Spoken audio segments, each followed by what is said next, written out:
하나님 말씀 신명기 32장 36절. 참으로 여호와께서 자기 백성을 판단하시고 그 종들을 불쌍히 여기시리니 곧 그들의 무력함과 갇힌 자나 노인자가 없음을 보시는 때로다. 아멘. 찬양하겠습니다.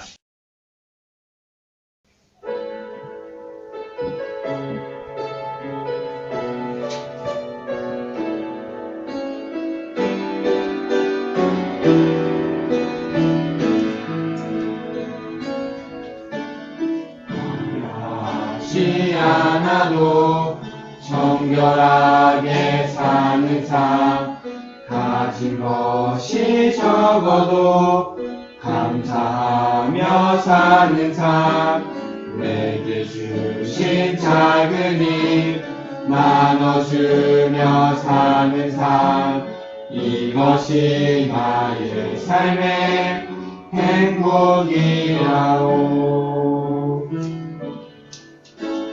눈물 날 일 많지만 기도할 수 있는 것, 억울한 일 많지만 주를 위해 참는 것, 비록 짧은 작은 삶, 주 뜻대로 사는 삶, 이것이 나의 삶의 행복이라오. 이것이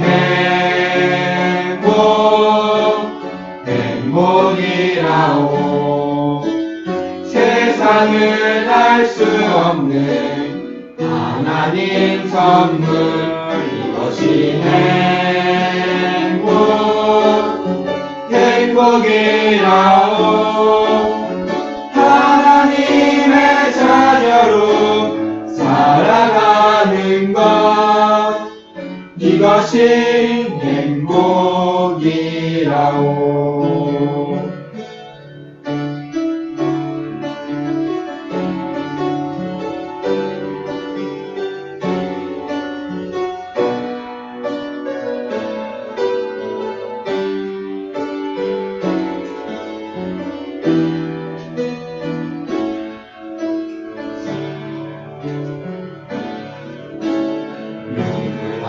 일 많지만 기도할 수 있는 것, 억울한 일 많지만 주를 위해 참는 것, 비록 짧은 작은 삶, 주 뜻대로 사는 삶, 이것이 나의 삶의 행복이라오.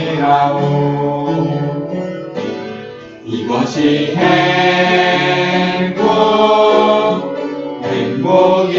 행복이라오. 세상을 알 수 없는 하나님 선물, 이것이 행복이라오. 하나님의 자녀로 살아가는 것, 이것이 행복이라오. 이것이 행복이라오. 세상을 알 수 없는 하나님 선물, 이것이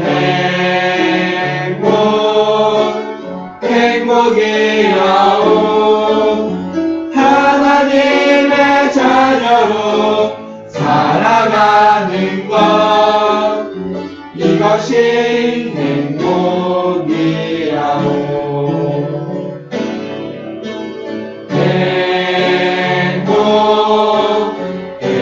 행복이라오. 세상을 알 수 없는 하나님 선물, 이것이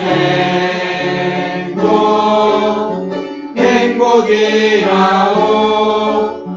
하나님의 자녀로 살아가는 것, 이것이 행복이라오.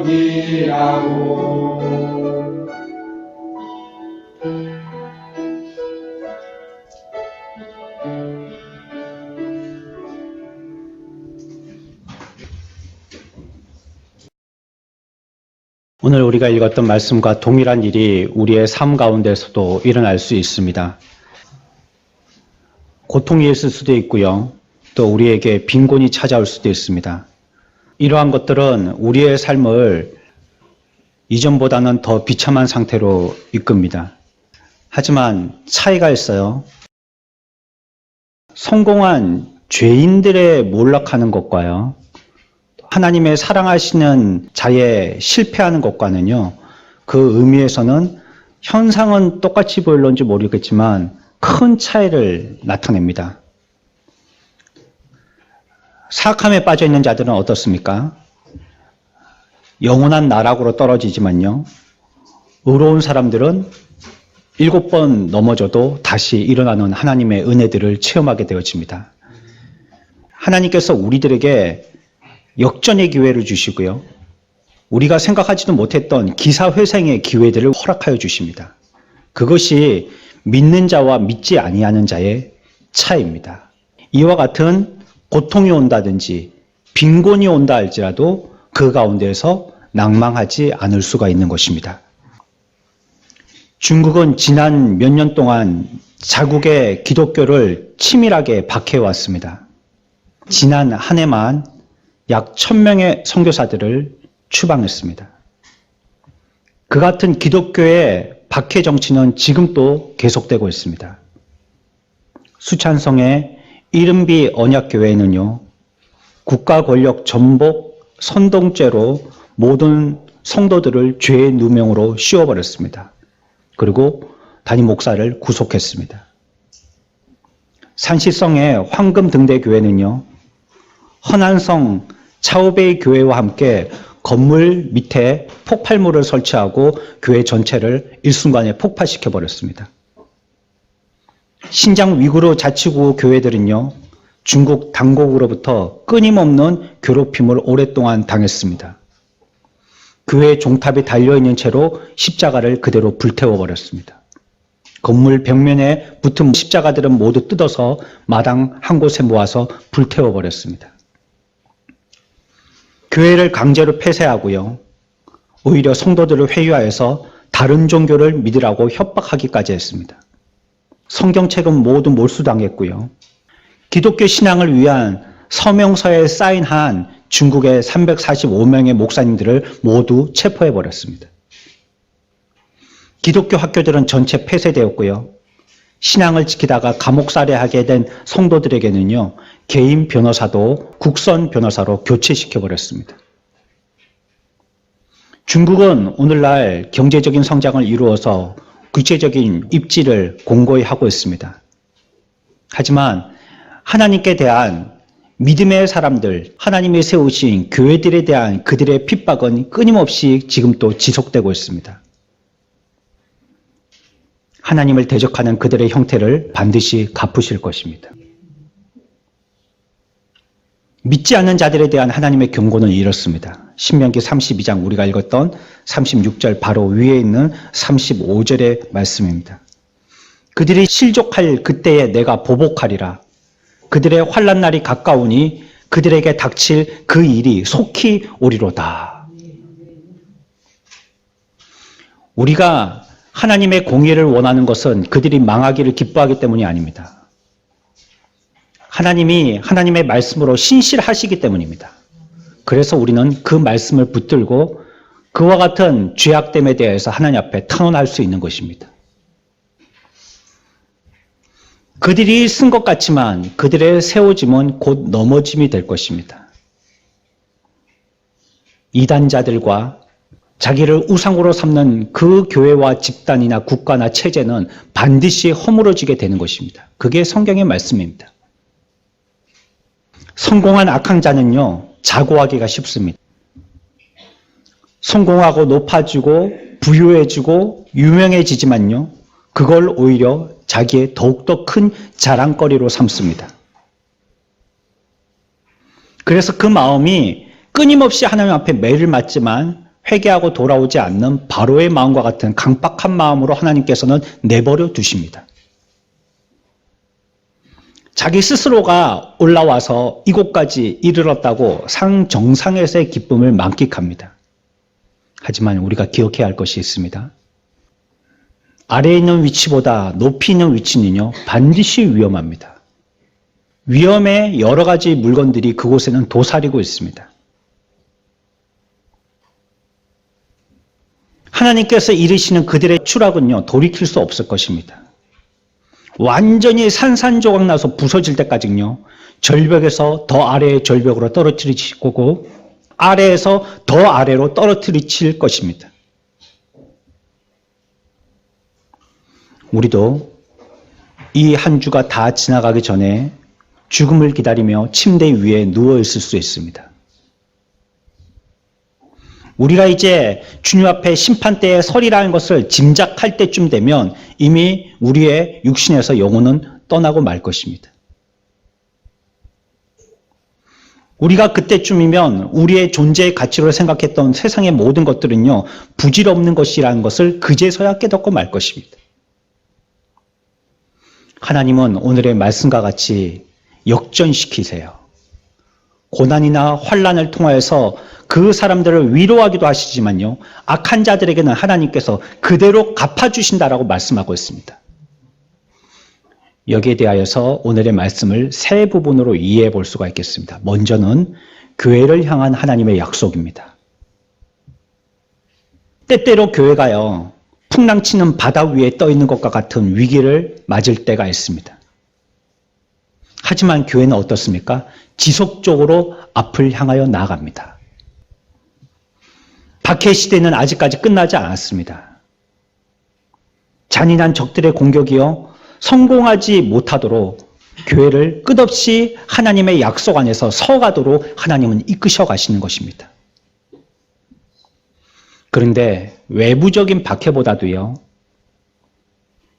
더 고통스러운 것이 있어요. 교회 자체의 죄악입니다.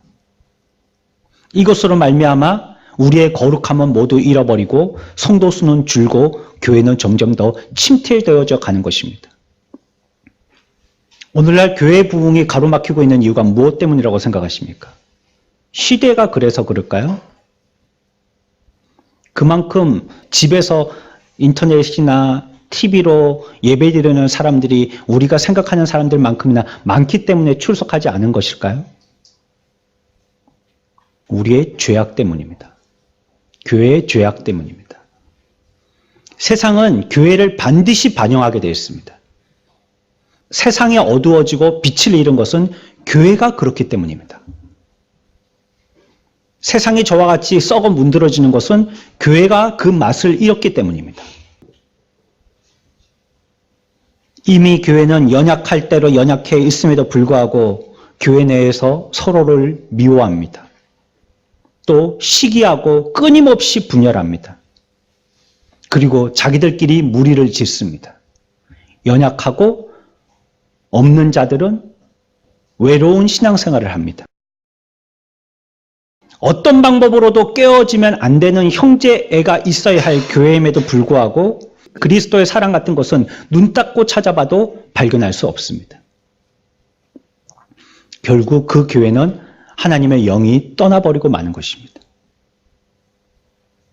만약에 이런 교회가 있다면요, 우리들은 기억해야 합니다. 교회는 그리스도의 교회예요. 우리가 모였기 때문에 교회가 아니라 주님이 몸을 주고 피값으로 사셨기 때문에 그게 교회된 것이에요. 교회의 주인은 인간이 아닌 하나님이십니다. 그래서 모든 일들을 하나님 중심으로 하는 것입니다. 우리는 하나님의 종이고 하나님의 피값으로 팔린 하나님 나라의 백성들인 것입니다. 교회라는 것은 우리가 성경을 통하여서 배우지만요, 도덕적으로 경건한 사람들의 모임인 그런 무리가 아닌 거예요. 우리는 우리의 교회를 일으켜달라고 하나님 앞에 부르짖어야 합니다. 오늘 말씀을 보면요, 참으로 여호와께서 자기의 백성을 판단하시고 그 종들을 불쌍히 여겨주시기를 말이죠. 우리의 지난 날의 삶이든지 우리의 형편이 어떠함을 하나님께서 아시고 우리 교회를 불쌍히 여겨달라고 하나님 앞에 간구해야 하는 것입니다. 우리가 믿음으로 기도한다면 다시 하나님의 얼굴을 돌리실 것입니다. 우리가 진심으로 회개하고 우리 속에 있는 죄악의 요소들을 다 뿌리 뽑고 우리의 실체를 나체와 같이 하나님 앞에 일일이 다 드러낸다면 하나님은 우리에게 용서의 기회를 한 번 더 주실 것입니다. 그렇지만 우리가 경건한 채 하면서 하나님 앞에 여전히 죄악을 안고 떳떳이 고개를 들고 주님 앞에 쓴다면 하나님은 우리들에게 다시는 기회를 주지 않으실 것입니다. 그 소망이 이루어질 때까지 반드시 그렇게 되리라 하신 주의 말씀이 성취될 때까지 우리들은 강한 의지가 있어야 됩니다. 말씀을 붙드는 것입니다. 끝까지 그 말씀을 붙들고 우리의 생명으로 삼는 것입니다. 또 우리 가운데 이것이 참으로 우리에게는 진짜 고민거리가 돼야 돼요. 하나님의 교회가 어떻게 하나님의 교회가 될 것인가? 하나님의 교회로서 어떻게 진실하실까라는 이 문제 앞에서 우리들은 철저하게 고민해야 합니다. 돈 없는 고민요? 사람 적은 고민요? 우리 교회가 상가인 고민요? 이 지역이 부흥 안 될 만한 위치에 있다는 그런 고민요? 그것보다도 더 큰 고민이 우리 교회가 참 교회냐는 고민이어야 합니다. 하나님 앞에서 하나님이 보시는 긍휼을 자비를 베풀어 주실 만한 진짜 교회냐는 고민이 말이에요. 이 고민을 우리가 고뇌하지 않는다면 우리의 그 주변 언저리에 있는 이 모든 고민들이 해결된다 할지라도 그것은 아직 문제가 해결되지 않은 것입니다. 그리고 우리의 영혼에 진실한 수고가 있어야 합니다. 교회가 부흥되기를 소원하는 사람들은 많습니다. 너나 할 것 없이 우리 교회가 큰 교회 되기를 원해요. 어디를 가든지 대기업과 큰 가게가 많은 사람들을 더 끌어모으지 않습니까? 똑같은 품질인데요. 이름 있는 스티커를 한 장만 붙여놓으면 그 가격이 4배, 5배가 뜹니다. 지갑 하나가 800만 원, 900만 원 합니다. 남대문 가면 10,000원, 20,000원 할게 말이에요. 왜 그래요? 네임밸류죠. 이름값 때문에 그런 것입니다. 우리가 정말 그런 것을 원하는 것이에요? 우리 교회가 정말 허우대만 멀쩡한 그런 교회가 되기를 원하시냐는 말입니다. 우리 교회가 하나님 앞에서 진실되고 바른 교회가 되기를 원한다면 우리 스스로가 먼저 하나님 앞에 바로 서야 할 것입니다. 또 그러기 위해서 우리 나름대로 영혼에 끊임없는 피땀의 수고들이 있어야 할 것이에요. 교회가 연약함에 빠졌다는 소문은 예전부터 계속 듣고 있습니다. 시대가 지나갈수록 한국 교회는 점점 더 연약하여만 간다라고 얘기합니다. 수년 전만 해도 한국 교회 성도를 1,200만이라고 얘기했지만 이제는 650만이라고 얘기하는 것도 갸우뚱거리면서 얘기합니다. 그러나 절망하기보다는요, 주의 언약을 붙들고 더욱더 힘을 내야 하는 것이에요. 왜? 오늘의 말씀에서 뭐라고 얘기했어요? 그 종들을 불쌍히 여기시리라 라고 말씀하셨기 때문이에요. 참으로 여호와께서 자기 백성들을 판단하시고 그 종들을 불쌍히 여기시리니 라고 말씀하십니다. 어떻게 하십니까? 곧 그들의 무력함과 갇힌 자나 노인자가 없음을 보시는 때로다 라고 말씀하십니다. 우리를 이제 변화시켜 주시고 바꾸어 주시고 하나님이 원하시는 교회로 성장시켜 주실 거라고 성경이 얘기하고 있기 때문이에요. 그럼에도 불구하고 우리는 이 가운데서 더욱더 힘을 내야 하는 것입니다. 왜? 하나님의 말씀이 그렇게 말씀하시기 때문이에요. 그렇게 침체되었을 때요, 하나님의 위로가 주어지는 것입니다. 여러분들, 얀 후스라는 사람을 잘 아시죠? 이 사람이 화형당하여서 죽어가면서 한 말이 있습니다. 얀 후스는 카톨릭 교회의 교황제의 반기를 든 사람입니다. 목사인데 하나님의 말씀을 설교할 때에 라틴어로 설교를 하니까 성도들은 앉아서 그 말이 무슨 말인지 알아듣지를 못합니다. 제가 지금 설교를 하는데 라틴어를 설교할 때 여러분들이 무슨 말인지 알아듣겠습니까? 그냥 그 자리에 앉아 있다가 가는 걸로 만족하는 것입니다. 하지만 얀 후스는요, 자기 나라의 말인 체코어로 설교를 했습니다. 종교재판에서 야누스를 소환하였습니다. 주변의 사람들은 가면 반드시 죽을 것이기 때문에 가지 말라고 만류했습니다. 야누스는요, 그곳에 있는 한 수도원에 갇히게 되어집니다. 이 수도원은 독일의 지금 또 호텔이나 레스토랑으로 활용되고 있는 그러한 수도원입니다.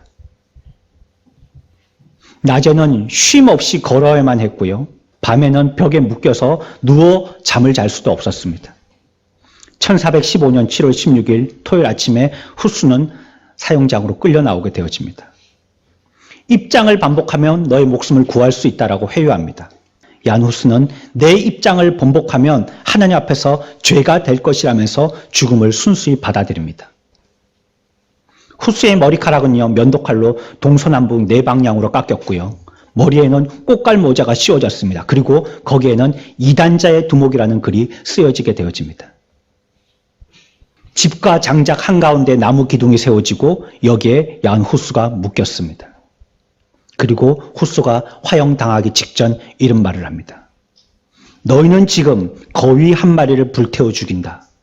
그러나 100년 후에는 태울 수도 없고 삶을 수도 없는 백조가 나타날 것이다. 후스는 체코어로 거위라는 뜻입니다. 후스가 예견한 이 백조가 무엇을 뜻하는 것이었을까요? 후스가 죽고 정확하게 100년 이후에 아무리 태워도 아무리 삶아도 거스를 수 없는 종교개혁이라는 백조가 나타납니다. 그 가운데 마르틴 루터가 있습니다. 후스의 글을 읽은 100년 후에 루터가 이렇게 얘기했다고 합니다. 모르든 알든 우리는 모두 후스파다. 여러분, 교회가 아무리 간악한 자들의 강교함으로 말미암아 핍박당한다 할지라도 100년 후에는 백조가 되어지는 하나님의 언약의 약속에 반드시 이루어질 줄 믿으시기 바랍니다. 교회는 멸망당하지 않았습니다. 교회는 사라지지 않는 것입니다. 교회는 그렇기 때문에 하나님의 약속 위에 서서 붕대게 되는 것입니다. 신앙의 박해가 있던 때에 세상은 더할 나위 없이 영적으로 암울고 뒤덮였습니다. 하지만 그때 복음 설교로 세상을 뒤흔든 100년 후 한 수도사인 루터를 부르신 것입니다. 우리의 한국교회가 지금 암흑기와 같이 소망이 없다 할지라도 소망을 버리지 마십시오. 우리 교회가 아무리 지금 형편으로 여러 열악한 가운데 있다 할지라도 소망을 버리지 마십시오.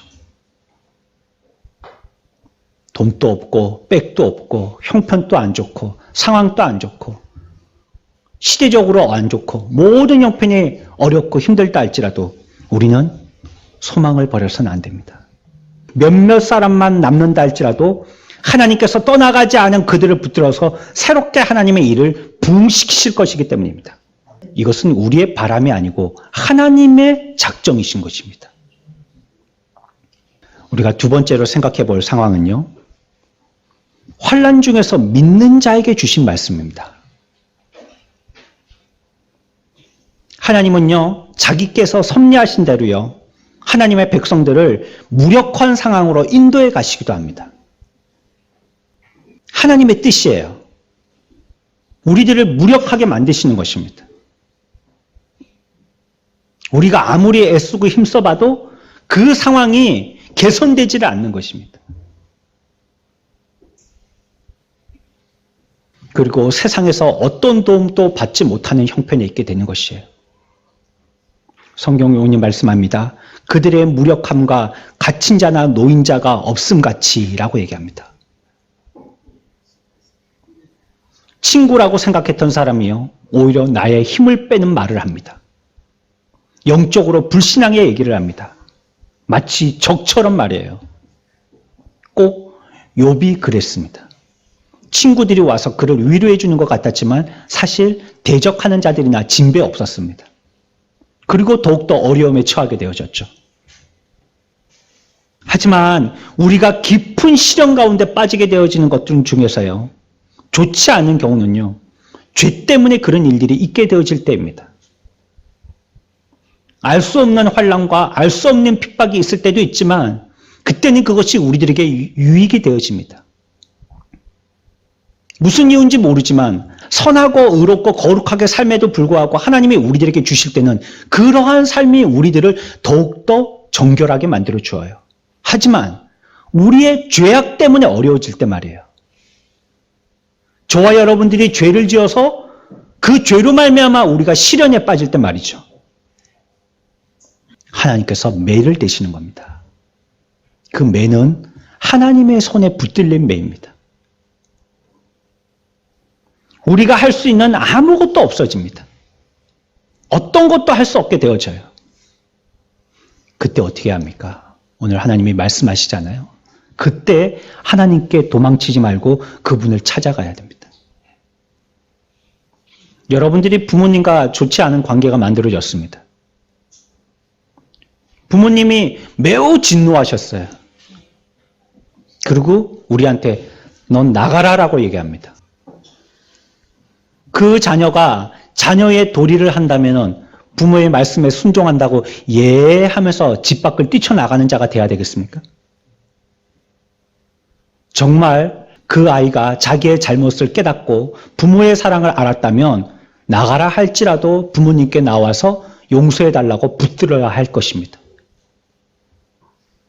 상황이 아무리 한탄스러워도요, 하나님을 피하지 마십시오. 도망치지 마십시오. 우리의 인생을 도망자의 인생이 되게 하지 마십시오. 끊임없이 피하고 숨는 비겁한 인생들이 되게 하지 마십시오. 12년간 혈우병 걸린 여인이 예수님의 옷자락을 붙들었을 때 예수님은 다 알고 계심에도 불구하고 누가 내 옷깃에 손을 대었냐고 그의 정체를 밝히라고 요구하십니다. 그때 우리들은 자신 있게 죄가 그랬습니다라고 손을 들어야 하는 거예요. 이 죄 많은 여인과 같은 우리의 삶에 우리에게 죄로 말미암아 환난과 핍박이 있게 되어진다 할지라도 그때 우리에게 자비와 사랑의 손을 놓지 아니하신다면 우리 또한 주님 앞에 나와서 나의 죄 때문이라고 하나님 앞에 찾아와서 고백해야 되는 것이. 피하지 마십시오. 도망치지 마십시오. 인간의 꾀를 쓰고 인간의 방법을 쓰지 마십시오. 우리의 소망은 어디 있습니까? 여러분들이 도망치는 데 있어요? 우리의 소망이 여러분들의 꾀에 있습니까? 우리의 소망이 여러분들의 지식에 달려있냔 말이에요. 우리의 소망은요, 하나님의 자비하심에 달려 있습니다. 그분의 자비하심이 없이는 우리에게는 전혀 소망이 없습니다. 그분이 우리들을 긍휼하게 여겨주시지 아니하신다면 우리에게 많은 기회들은 오히려 우리들을 더욱더 악하게 할 것입니다. 비록 우리가 깨닫지 못하여서 그렇지 이 환난 때에는요 반드시 하나님의 은혜로운 목적이 있는 것입니다. 우리에게 어려움을 주시는 이유가 무엇 때문이라고 그랬죠? 지난 시간에 배웠죠. 하나님이 우리들에게 이해할 수 없는 어려움을 주시는 것은 무엇 때문이라고 그랬죠? 하나님을 더욱더 영광 돌리기 위해서라고 했습니다. 하나님을 더 크게 영광 돌리기 위해서 우리들에게 숨겨진 이런 환난을 주신다고 말씀드렸어요. 우리의 죄가 치유받으려면요, 여러분들이 침체해야 할 수 있는 침체의 가장 밑바닥까지 내려가야 됩니다. 여러분들이 진실되게 하나님 앞에 회개하고 싶으면요, 여러분들의 죄악의 가장 바닥까지 내려가야 돼요. 그러지 않고서는 회개가 되지 않습니다. 척하는 거죠. 회개 한 척, 눈물 좀 흘리니까, 코끝이 찡하니까 회개 한 척 하는 것이죠. 죄악의 가장 바닥까지 내려가지 않으면요, 참된 회개를 가져올 수 없어요. 악으로부터 치유되기 위해서는요, 가장 고통스러운 순간을 맛보아야 하는 것이에요.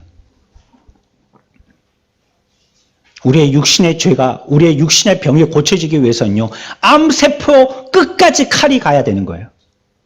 의사의 메스는요, 암세포 바로 앞에까지 나가야 되는 겁니다. 그래야지 그 암의 병이 고쳐지는 거예요. 우리의 죄악도 마찬가지입니다. 그 근처 가서 끈적끈적하고, 주사 바늘 몇 번 꼽아가지고, 약으로 끈적끈적하고, 그런다고 우리의 죄가 고쳐지지 않아요. 그런다고 우리의 이 죄의 상태가 해결되지 않더라는 거예요. 그래서 하나님은요, 우리에게 하나님의 메스를 끝까지 내시는 겁니다. 끝까지 침체되게 만들고요, 그 사람을 통하여서 끝까지 고통스럽게 만드는 것입니다. 그래서 죄를 뽑아내시려고 하는 거예요. 여러분들이 계속적으로 성공하고 계속적으로 정상에 서 있다면요, 여러분들은 무관심해서 세상을 좋아할 것입니다. 하나님 안에서 기쁨을 발견하지 못할 것입니다. 하지만 그를 통하여서 하나님께서 그를 실패하게 하셔서 비참과 절망 속에서 하나님께로 돌아오게 하는 겁니다. 하나님은 이 환난을 통해서 우리의 죄를 치유할 목적도 있으시지만요, 우리에게 분명한 믿음의 증거들을 심어주시려고 해요. 환난을 통하여서요, 우리에게 인과 같이 분명하게 그 마음에 하나님의 믿음의 증거들을 찍어주시려고 하시는 것입니다. 호수에서 작은 배를 탄 사람이요, 바다에서 겪은 모험담을 결코 얘기할 수 없습니다.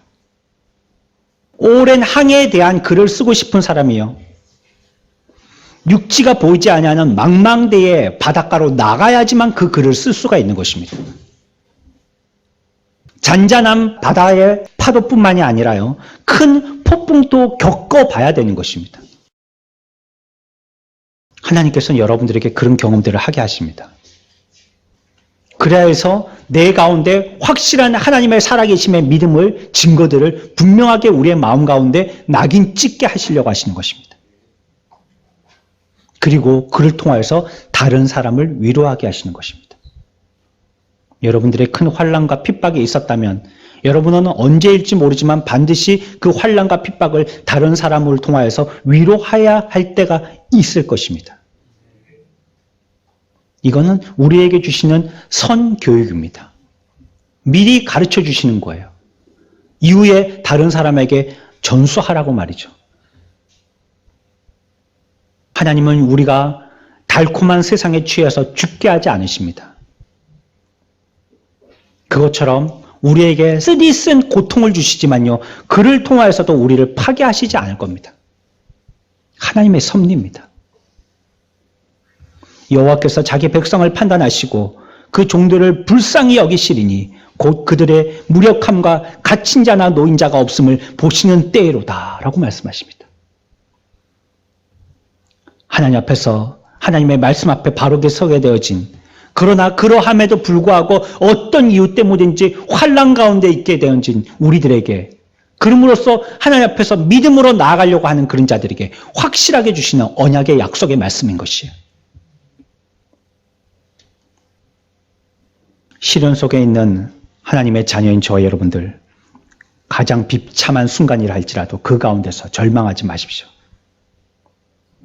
하나님께서 우리들에게 은혜를 주시지 않은 적이 있었습니까? 하나님이 우리들에게 공의를 베풀지 않으신 적이 있었습니까? 하나님이 우리들에게 자비의 기회를 주시지 않은 적이 있었습니까? 과거의 하나님의 역사를 반드시 기억하십시오. 망각의 죄를 저지르지 말고 하나님의 은혜들을 기억하고 지금 이때 원망불평하지 말고 하나님을 찬양하고 하나님을 높이십시오. 하나님 앞에 예배자로 쓰십시오. 이사야 43장 2절에 내가 물 가운데로 지날 때에 내가 너와 함께 할 것이라. 강을 건널 때에 물이 너를 침몰하지 못할 것이며 내가 불 가운데로 지날 때에 타지 아니할 것이요 불꽃이 너를 사르지도 못하리니 라고 말씀하십니다. 환난 중에 있다 할지라도 믿음을 지키는 그 사람을 하나님은 끝까지 붙드시고 그 사람은 포기할지 모르지만 하나님은 포기하지 아니하신다라고 얘기합니다. 오늘의 말씀과 같이요.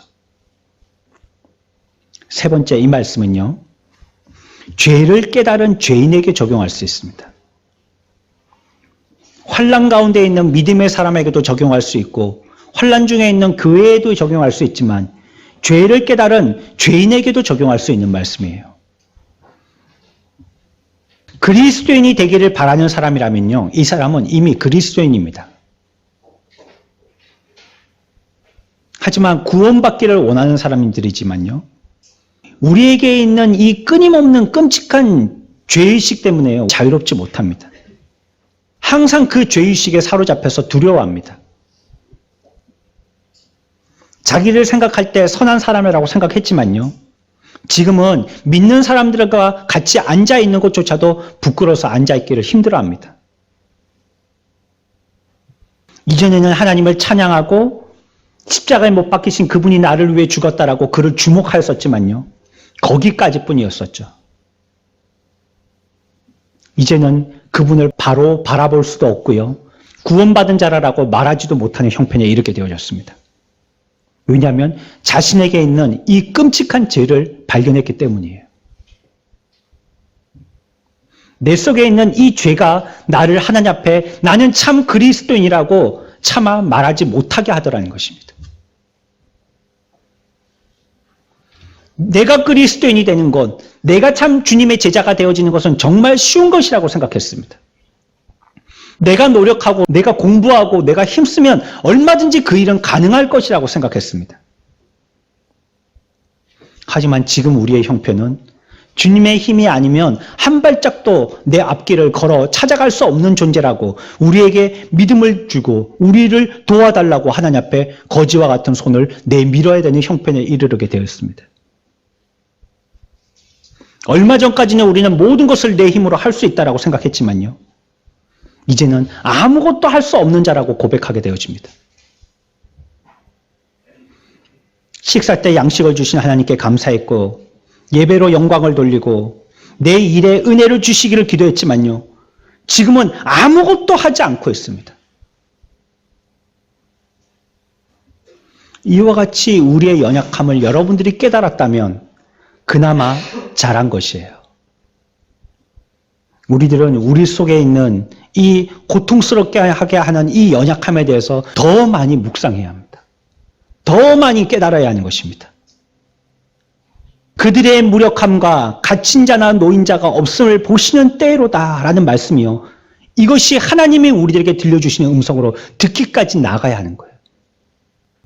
교회에서 열심히 할 때도 있었습니다. 하지만 그것을 이제는 의지할 수 없는 자가 되었습니다. 그때의 열심이라는 것은 하나님의 집에서 자기가 마치 집 주인인 양 위선을 떨 때였습니다. 자신만만하게 신앙생활을 할 때였죠. 이렇게 한다면 내 신앙은 날마다 진일보할 거라는 자신감에 차 있었습니다. 그러나 그 사람의 신앙은 진실하지 못했고요. 절실함도 없었습니다. 소망 없는 껍데기로 하루하루를 살 때였었죠. 그러면서 사기는 충천에 있었었죠. 예전에는 소망 가운데 빛을 지니고 있었지만요. 지금은 모든 것이 없는 것처럼 느껴질 때가 있는 것이에요. 이때 하나님을 찬양해야 하는 것입니다. 이곳까지 인도하시는 분이 바로 우리의 목자 되시는 주님이시기 때문이에요. 여러분들이 무엇을 할 수 없다라고 생각하는 한계의 때가 바로 하나님의 기회의 때인 줄 기억하셔야 되는 거예요. 하나님은 여러분들 스스로 할 수 없다는 한계에 내모면서부터 그때로부터 하나님의 일을 비로소 시작하시는 것입니다. 내가 무엇인가 할 수 있다라고 생각할 그때는 하나님은 뒷짐지고 관망망하고 계세요. 여러분들이 믿음의 박차를 가하고자 오늘 무엇인가 행동을 하였습니까? 그러나 그 일 동안 하나님이 하셔야지 된다라고 하나님 앞에 위탁하지 아니한다면 이 또한 하나님의 매를 맞게 되어질 일의 위험이 있습니다. 하나님의 긍휼하심과 자비하심이 아니고선요 우리에게는 소망이 없는 것이에요. 그분이 우리들에게 값없이 주시는 자비가 아니라면요 우리들에게는 어떤 소망도 없는 것입니다. 누군가는 자신이 하나님께 가장 극악한 죄를 지어서 자비를 요구할 수 없고요. 정죄의 권리만 있을 뿐이라고 고백해야 하는 것이에요. 로마서 5장 6절에서는요. 우리가 아직 연약할 때에 기약대로 그리스도께서 경건하지 않은 자를 위하여 죽으셨도다. 의인을 위하여 죽는 자가 쉽지 않고 선인을 위하여 용감히 죽는 자가 혹 있거니와 우리가 아직 죄인 되었을 때에 그리스도께서 우리를 위하여 죽으심으로 하나님께서 우리에 대한 자기의 사랑을 확정하셨느니라 라고 얘기하고 있습니다. 주님께서는요 우리의 의 때문에 자신을 주신 것이 아니고 우리의 죄 때문에 자신을 주셨다라고 얘기하고 있습니다. 우리를 신뢰하지 말고 그리스도를 신뢰해야 하는 것이에요. 그렇다면 그분이 우리들에게 그의 얼굴을 돌리신다라고 얘기하고 있습니다. 예수 그리스도를 믿음의 눈으로 봐야 하는 것입니다.